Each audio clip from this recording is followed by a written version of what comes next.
Everything you want, you can have instantaneously. Everything you want, instant gratification. Except job satisfaction and strength of relationships, there ain't no app for that. They are slow, meandering, uncomfortable, messy processes. You have an entire generation that's growing up with lower self-esteem than previous generations. The other problem, to compound it, is we're growing up in a Facebook, Instagram world. In other words, we're good at putting filters on things. We're good at showing people that life is amazing even though I'm depressed. And so everybody sounds tough. And everybody sounds like they got it all figured out. And the reality is there's very little toughness and most people don't have it figured out. They are good at curating. I'm really good at showing you the life I want you to think that I lead.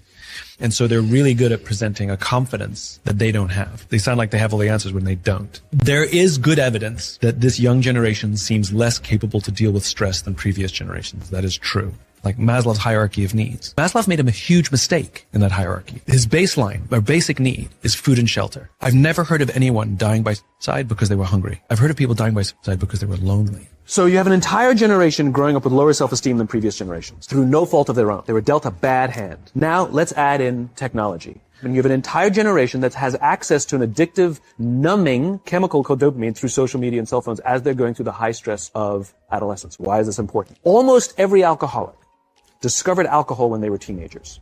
Dopamine is the exact same chemical that makes us feel good when we smoke, when we drink, and when we gamble. In other words, it's highly, highly addictive. You have an addiction. And like all addiction, in time, it'll destroy relationships, it'll cost time, and it'll cost money, and it'll make your life worse.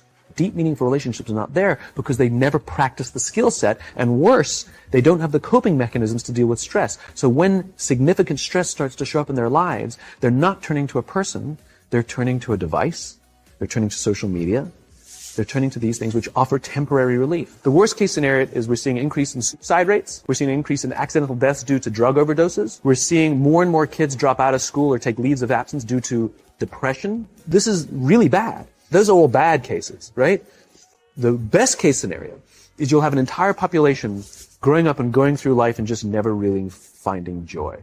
They'll never really find deep fulfillment in work or in life. They'll just waft through life and it'll be just fine. How's your job? Fine. How's your relationship? It's fine. Like that's the best case scenario.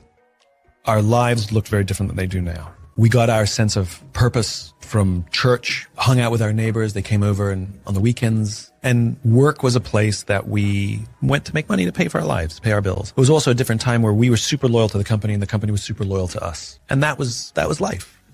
And then church attendance started to decline. We don't have our neighbors over on a weekend basis. So all of those things we started to look to work to replace.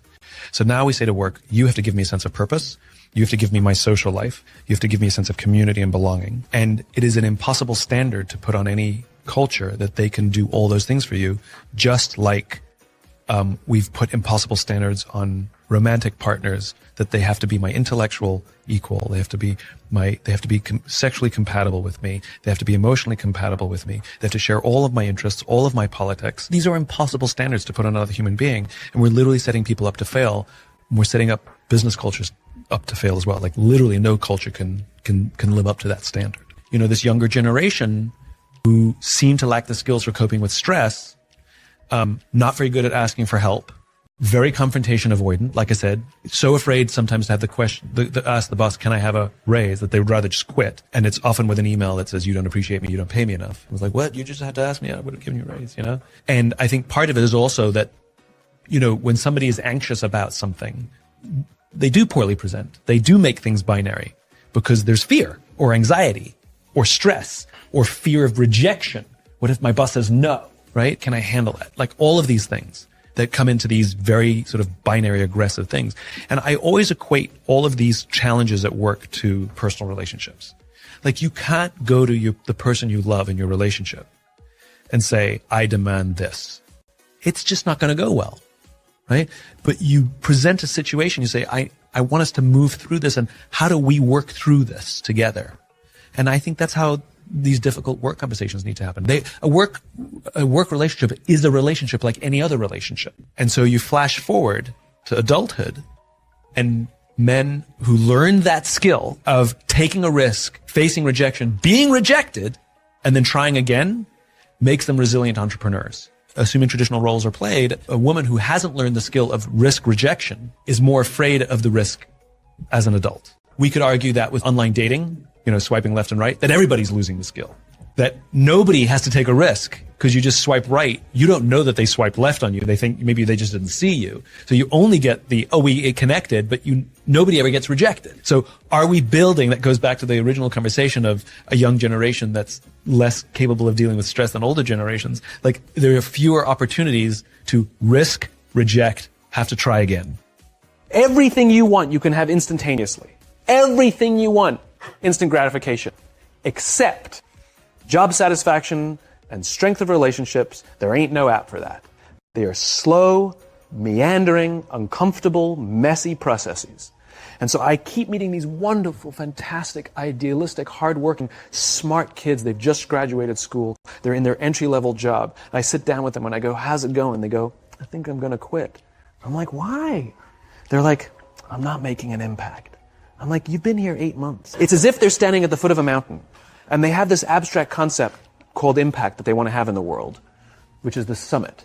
What they don't see is the mountain. I don't care if you go up the mountain quickly or slowly, but there's still a mountain. And so what this young generation needs to learn is patience. That some things that really, really matter, like love, or job fulfillment, joy, love of life, self-confidence, a skill set, any of these things, all of these things take time.